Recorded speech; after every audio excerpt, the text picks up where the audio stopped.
Zetsu.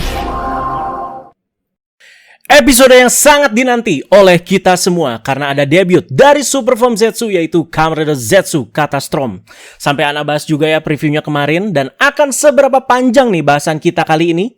Langsung aja kita bahas ya. Ini dia Kamen Rider Zets episode 22. Tarik napas dulu. Panjang nih kayaknya ya. Jadi setelah intensnya penutup episode kemarin, di awal episode ini kita itu dibikin cooldown dulu sedikit.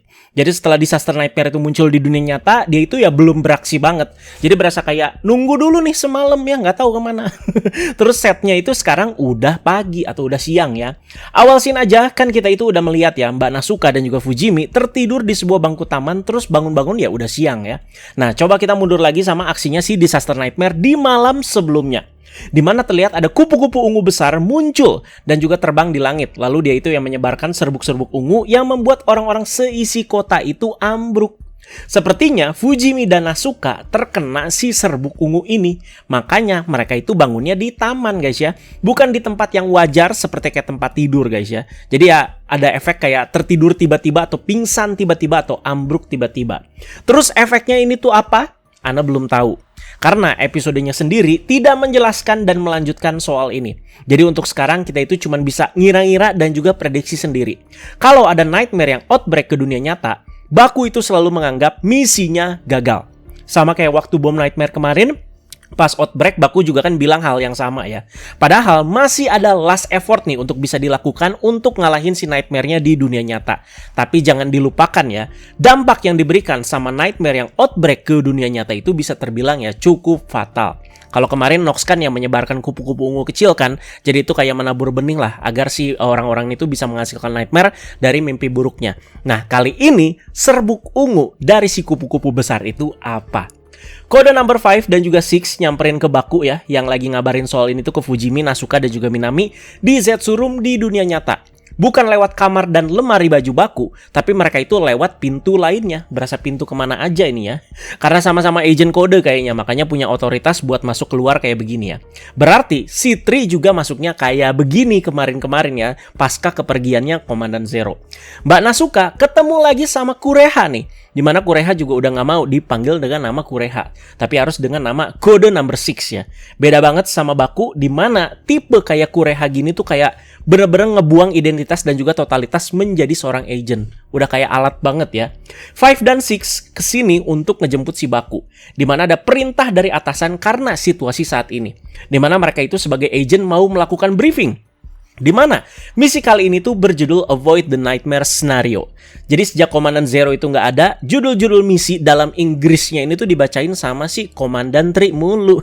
Berasa geli gitu ya, masih ada aksen-aksen Jepangnya ya. Nasuka terpaku tidak percaya ya kalau mantan teman baiknya yaitu Kureha beneran jadi agent. Sementara itu Minami itu khawatir sama kakaknya di kondisi saat ini. Surprisingly, Fujimi yang sering menyebalkan ya, ngasih nilai yang bagus di sini untuk setidaknya nenangin dua cewek ini. Pertama, Fujimi itu bilang ke Minami kalau kakaknya itu sudah menjadi agent yang hebat, jadi percaya aja gitu sama dia. Dan kedua, Fujimi di sini cuman mengingatkan ke Nasuka. Itu kan jalan yang Kureha itu pilih. Jadi orang lain tuh yang nggak berhak ikut campur atas keputusan dia itu. Apalagi dari kemarin, Nasuka kan kayak berasa ada kewajiban banget nih ngelindungin Kureha ya. Dimana anak kasih tahu berkali-kali kalau Kureha sendiri pasti tahu sama resiko dia itu menjadi agent. Kenapa harus dilindungin sama yang lebih lemah ya? Baku briefingnya itu di mana? Wah, pikiran Ana udah kemana-mana kan ya ini. Wah, ketemu nih sama petinggi-petinggi lain dari kode ya. Siapa tahu Baku itu jadi bisa lebih tahu lagi nih sama kode. Tapi setelah diduga-duga, kayaknya cuman ketemu sama si Tri deh ya, buat nge-briefing misi kali ini. Jadi kode number 3, 5, 6, sama 7 ya ketemuan semua lah ngomongin soal ini. Untuk pembagiannya, Baku dan Kureha itu ngurus Disaster Nightmare. Sementara itu, 5 bakalan ngabisin si Nox. Nah, kenapa Nox? Karena Nox bisa dibilang biang keladi yang membuat Nightmare itu outbreak ke dunia nyata. Bukan cuma dilawan, tapi bener-bener dihabisin. Nah, disinilah terjadi pro kontra antara Baku dan juga si 5 nih. Baku yang bisa dibilang punya rasa kemanusiaan lebih itu yang gak setuju kalau Nox itu ya sampai harus dibunuh. Ya masih ada naif-naifnya lah ya, namanya juga MC ya. Gak cuman soal kemanusiaan dan juga hati nurani Baku aja yang membuat dia itu ragu soal misi ini, tapi kecurigaan Baku juga terhadap organisasi kode yang jadi faktor tambahannya. Ini nggak tiba-tiba guys ya, tapi sudah dipupuk sejak dahulu. Sejak Baku itu tahu soal kengerian Capsem yang terkandung Nightmare di dalamnya ya. Ini kan dia itu taunya dari Nox juga pertama kali ya. Kureha aja ngebelain loh di sini, dimana dia itu bilang ke si Five kalau ada kemungkinan mental Baku itu belum siap. Bukan cuma ngebela, tapi ngasih clue juga di sini loh ya. Nightmare yang lahir dari mimpi buruk anak-anak. Apakah kamu itu pernah mengalami juga dan mengingat sesuatu? Nah, ini hint loh guys ya. Kalau udah nonton episodenya secara keseluruhan, pasti jadi nyambung sama maksud Kureha ini. Oh ya, sama ada hal lagi yang dinotis sama Kureha ya. Jadi Baku itu masih belum bisa ngebedain dunia nyata dan juga dunia mimpi. Ini maksudnya gimana? Jadi, ketika ada sebuah kasus terjadi nih di dunia nyata, Baku versi dunia nyata itu masih kerasa pelangap-pelongo dan ragu sama diri sendiri. Karena emang dia itu ngerasa superiornya di dunia mimpi aja sebagai agent. Walaupun dia itu udah sempet ngebuktiin diri nih dengan ngalahin Nightmare di dunia nyata waktu itu ya, si bom Nightmare. Tapi pas ini terjadi lagi, jadi ragu lagi nih ya. Bagian ini aja Ana bahasnya panjang amat ya. Baku itu nggak langsung urgent melaksanakan misinya. Jadi bagian ini emang ya agak bikin jadi terasa slow pace ya setelah intens banget kemarin. Dimana dia itu termenung sampai tertidur dan bermimpi atau mungkin masuk ke alam bawah sadarnya. Bagian ini emang cukup bikin mikir guys ya. Tapi tak coba jelasin semaksimal mungkin. Feel free ya untuk diskusi di bagian ini, karena ini tuh bagian proses penting untuk terciptanya dua Mea Capsem. Di alam bawah sadar atau mimpi ini terlihat dunianya kacau. Semua sudah serba hancur dan ada Nemu juga. Nemu bahkan manggil Baku di sini dengan namanya, yaitu si Baku, bukan Seven seperti biasa guys ya. Kenapa Nemu bisa hadir di sini ya udah dijelaskan di preview kemarin guys ya. Karena kan memang Nemu ya punya lucid dream juga, di mana dia itu bisa hadir juga di mimpi orang-orang. Nah, makanya bisa masuk juga ke si alam bawah sadar si Baku seperti ini. Sama seperti kayak di episode debutnya Zetsu Inazuma Plasma. Dan terlihat di situ ada juga seorang bayi dalam keranjang. Kalau lewat kata-katanya di bagian ini adalah Baku saat dia itu masih bayi. Dan set ini adalah mimpi Baku saat masih bayi. Ngeri amat ya, masih bayi tapi mimpinya udah seserem itu, yaitu dunia yang hancur. Dan Baku masa kini tentu nggak inget sama mimpi ini, karena ini kan mimpi saat dia itu masih bayi. Emang kalian masih inget mimpi kalian itu apa pas masih bayi? Enggak kan? Nah, yang bisa kita ambil dulu di sini, asal-usul dua Mea Capsem lagi-lagi mengambil salah satu mimpi buruk Baku saat dia itu masih kecil. Nanti yang older apalagi nih. Nah, sama kayak Inazuma Plasma toh, Baku itu punya kenangan dan juga mimpi buruk di mana dia itu pernah kesambar petir. Kok bisa tiba-tiba diperlihatkan di sini? Sepertinya ini karena ulah seekor Nightmare. Di mana mimpi buruk ini juga muncul dari Nightmare ini. Di mana Nightmare ini muncul dan tiba-tiba menyekap Nemu. Ana sebenarnya masih pengen lanjut soal ini biar sekalian ya, tapi berhubung Bakunya ya bangun ya, ya udah kita jeda dulu dan kita lanjut bahas bagian selanjutnya. Unit Core Komandan Zero yang kemarin dikasih sama Nox ke The Lady ya baru saja selesai diteliti ya sama The Lady. Jadi hasil analisa ini nanti The Lady ataupun Nox jadi bisa tahu sama lokasi fasilitas organisasinya kode. Gak langsung mau disamperin ya fasilitasnya, tapi misi selanjutnya itu ya harus mengeliminasi agen-agen kode yang masih jadi pengganggu ini nih. Nox yang masih jadi tangan kanan The Lady juga terlihat sudah benar-benar mempersiapkan diri untuk misi yang sudah masuk ke fase krusial ini. Walau Ana merasa kayak nggak yakin-yakin amat nih, Nox ini tuh bener-bener patuh sama The Lady, kayak masih ada ambisi sendiri yang mengarah ke hal baik. Ya, jadi kita tunggu aja apa. Di sini barulah Disaster Nightmare itu beraksi, di mana dia itu ya banyak memunculkan kilatan petir di kota, dan itu kilatan petirnya kenapa bentuknya kayak Red Eyes Black Dragon dah. Jadi ini berasa kayak bencana pemanasan lah dari Disaster Nightmare ya. Tapi soal bencana awal ini udah sampai masuk ke berita. 5 dan 6 langsung gercep nyamperin Disaster Nightmare. Sesuai tebakan Ana dibahas preview kemarin, ada Nox yang ngalangin rencana 5 dan 6 untuk ngalahin Disaster Nightmare. 5 menghadapi Nox dan 6 itu menghadapi Disaster Nightmare sendirian minus Baku. Sudah terlihatlah power scalingnya, di mana kita juga ya bisa melihat beberapa kemampuan lainnya dari Disaster Nightmare. Jadi Mukul itu bisa ngeluarin banjir lah, bisa muncratin api juga yang referensinya dari letusan gunung berapi berarti ya, dan bisa menghancurkan daratan yang referensinya itu gempa bumi. Sampai bisa ngeluarin angin topan juga. Kemampuan-kemampuannya udah cukup sesuai dengan bayangan Ana, cuman di skala lebih kecil guys ya. Kan kalau bayangan Ana kan wah langsung bencana bumi itu kayak kiamat ya. Nah soalnya ini kan konteksnya lagi gelut one on one, makanya Ana bilang tadi skalanya tuh lebih kecil ya. Berarti bisa aja Disaster Nightmare itu bikin bencana dengan skala lebih besar kalau dia mau ya. Ini dia yang bikin was-was pastinya ya. Yang banyak jadi perdebatan di fandom dari kemarin ya, 2 minggu terakhir nih. Kureha langsung dicolok tepat di bagian perut oleh Disaster Nightmare. Baik yang bilang, oh ini kado Valentine Yuya nih. Jadi ya pastinya ini membuat dia kalah telak dan kembali ke wujud manusia dengan kondisi setengah sadarkan diri. Disaster Nightmare cabut dan Nox itu langsung menodongkan pistol ke arah Kureha. Bagian ini anak agak kaget sih dan membuat bertanya-tanya lagi. Lah, bukannya Nox juga ada misi membebaskan para agent? Dimana kan dia itu selalu bilang, yang salah itu kode. Agent-agent itu tidak bersalah karena cuma dijadikan alat aja. Kok sekarang mau dibunuh? Apakah ini tuh upaya pembebasan dari si Nox nih? Nah, sabar dulu guys ya. Ana ada opini pastinya soal ini yang opini bold ya. Jadi Nox itu benar nembak pistolnya, tapi nggak diliatin secara eksplisit scene-nya ya. Dimana di Zetsu phone-nya kode number 3, cuman diperlihatkan kalau statusnya si Six itu sudah gugur. Kan monitoringnya itu mendeteksi detak jantung gitu kan ya, sebagai status ya udah flat gitu. Kayak orang baru meninggal gitu di rumah sakit ya. Dimana si Tri juga ngomong, dia sudah mati. Apakah benar-benar mati ya my bini kita semua ini? Sabar dulu sekali lagi. Baku yang gak ikutan misi malah ketemu sama Fujimi dan juga Nasuka.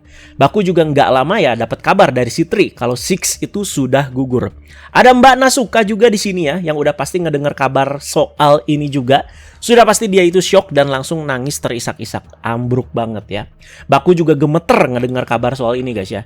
Dan biasanya kita kan cukup terganggu nih ya sama tingkah Fujimi yang gerasak-gerusuk.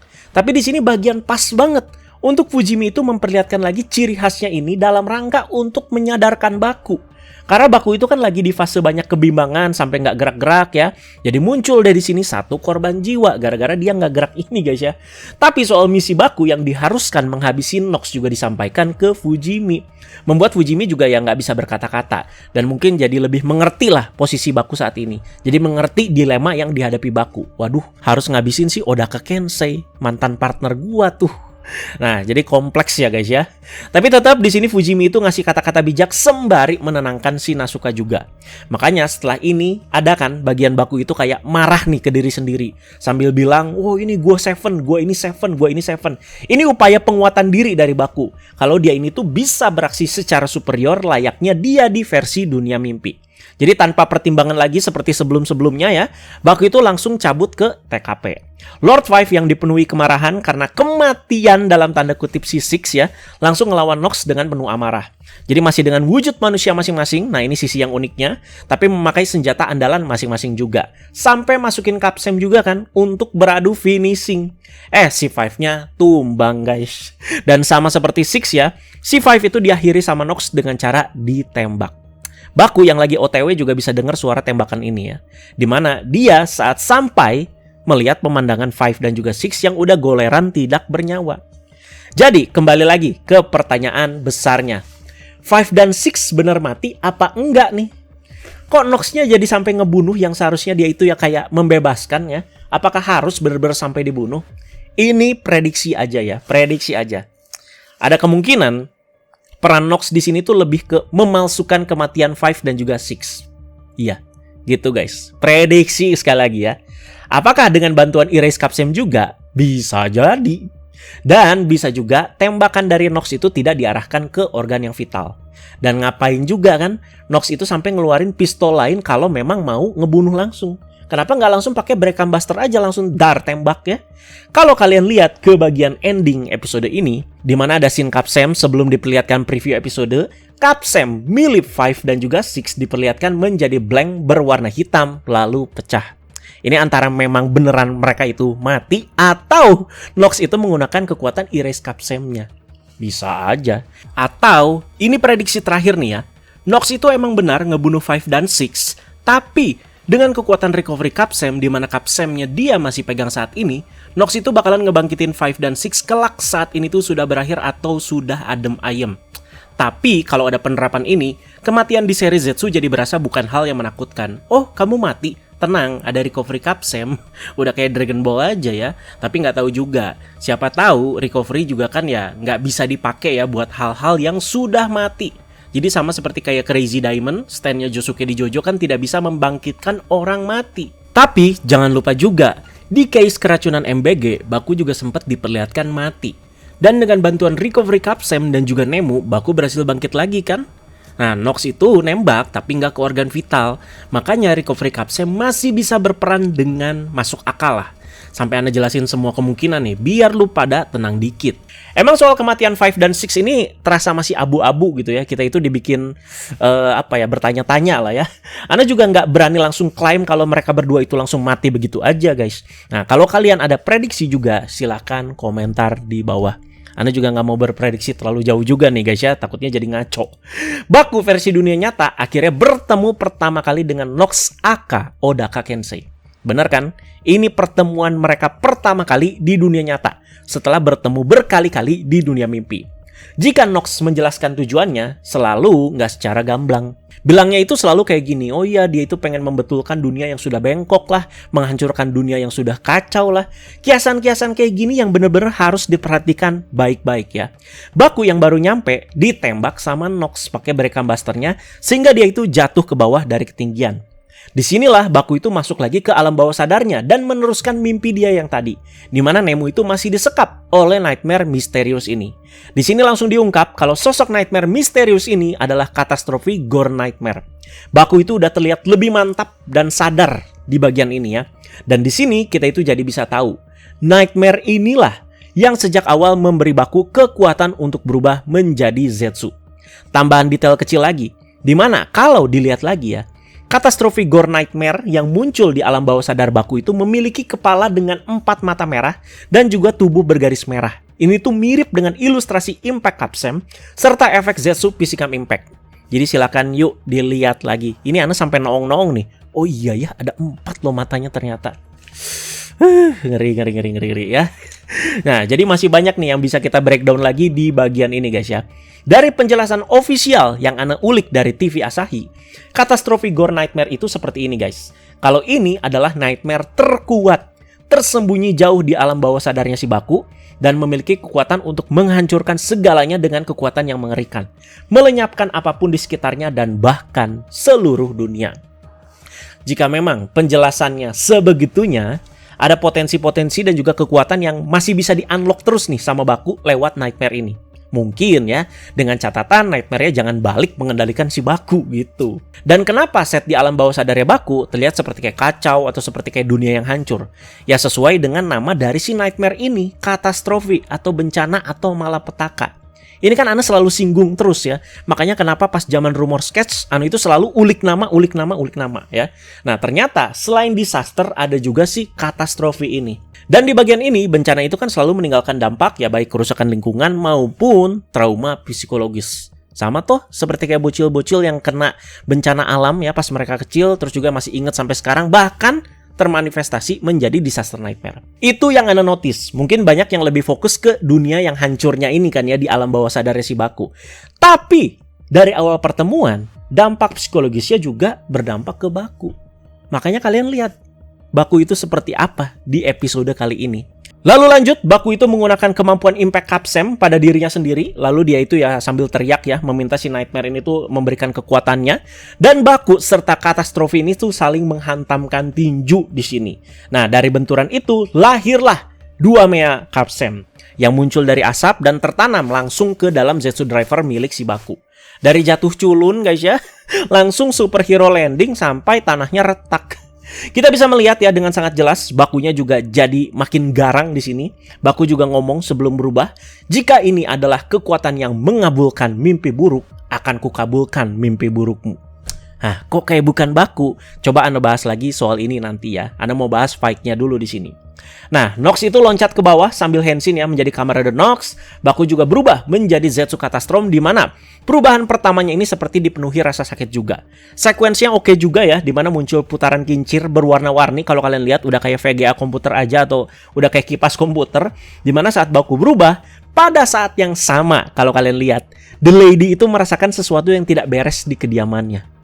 Gila ya, kan kemampuannya kemampuan pikiran, jadi kayak bisa ngerasa gitu, ada feeling gitu, nggak enak ya. Nah, balik ke sequence, saat Baku berubah, dia itu seperti diselimuti dan juga dikelilingi sama angin topan hitam ya. Lalu terlihat juga ada sequence yang sama seperti Zetsu Physicam Impact, di mana tubuhnya itu langsung kayak bengkak dan membesar, dan ada api-api hitamnya juga guys. Ada lagi juga cuplikan alam bawah sadar Baku yang diperlihatkan hancur yang sebelumnya tadi dikunjungi sama Baku. Seakan mewakili katastrofi yang jadi dasaran kekuatan dari si form ini. Bencana, malapetaka ya. Jadi bisa lebih dapat kan di sini makna namanya ya. Katastrofi dan juga storm menjadi katastrom. Jadi bencana yaitu kekuatan kehancuran mutlak dan badainya itu terlihat banget di bagian sekuensnya ini. Jadi itu guys ya. Bencana dan juga badai begitu. Ya seperti itu dia perubahannya yang Ane juga ulas lebih detail ya. Dan Baku juga jadi lebih dingin ketika memakai form ini. Badan bulky-nya itu ya nggak membuat punching power-nya meningkat drastis aja guys ya. Tapi juga pertahanannya meningkat banget di sini. Digebuk aja nggak ngefek coy. Diam aja nggak bergeming itu. Geli-geli kayak digigit nyamuk ya. Dan bahkan break combustor dari Nox sampai diremes itu dan dihancurin. Baku cuman ngomong, lu bakal gua hancurin, lu bakal gua hancurin. Nah jadi Zetsu Catastrom ini emang berasa bukan Baku guys ya, seperti yang Anda singgung tadi, tapi lebih kayak katastrofi Gore Nightmare yang menguasai si Baku. Secara simpel sih Anda ngelihatnya kayak gitu ya. Soalnya pas Anda ngelihat preview episode minggu depan ya, episode 23, masih di fight Zetsu Catastrom ini, dimana kita itu ya diliatin sama bayangan dari katastrofi Gore Nightmare saat si Zetsu Catastrom ini beraksi. Jadi kayak pas bagian nyekek si Nox kalau nggak salah ya. Ya, dan fight-nya itu berlanjut ke episode selanjutnya. Episode berikutnya bakalan tetap krusial ya. Jadi Nemu kayaknya bakalan bangun nih sepertinya Nemu dunia nyata yang koma terus itu bangun sepertinya. Dan bertemu dengan The Lady. Dan Baku bakalan menjadi kode number 7 juga di dunia nyata. Bukan dunia mimpi. Apakah personalitinya udah bener-bener berubah banget nih ya. Menjadi ya kode number 7 seutuhnya. Episode yang cukup menarik. Impresinya juga ya cukup oke lah untuk Zetsu Catastrom ini ya. Tapi di satu sisi menurut Anda sih cukup rumit. Cukup kompleks, dimana kerapihannya juga agak kurang sih. Jadi banyak sekali bagian yang abu-abu, dimana kita itu harus nangkep sendiri. Makanya Anda juga cukup puyeng sih bahas episode kali ini guys ya. Jadi yuk timbal balik dengan kalian nonton sampai habis tanpa skip pastinya. Dan lanjut dengan berteori di kolom komentar bawah. Sampai sakit nih lambung Anda juga ya. Anda ngerasa udah cukup banyak ya yang Anda bahas ya. Jika masih ada 1, 2, 3 yang kurang ya tolong ditambahin ya. Gak usah pakai judge. Oh lupa kan, lu lupa. Ada juga yang Anda suka di episode kali ini ya. Di episode ini kan kita sepenuhnya diliatin sama Baku versi dunia nyata. Ryutaro Imai, aktornya ya. Menurut Anda mantep di sini performanya. Jadi culun-culunnya dapet, pelangap-pelongonya dapet, pelin-pelannya dapet. Jadi fase bimbang, ragu itu ya justru jadi poin positif. Dimana ini tuh memperlihatkan dia yang kontras dengan versi dunia mimpinya. Nah bener-bener kontrasnya tuh kerasa banget di episode kali ini.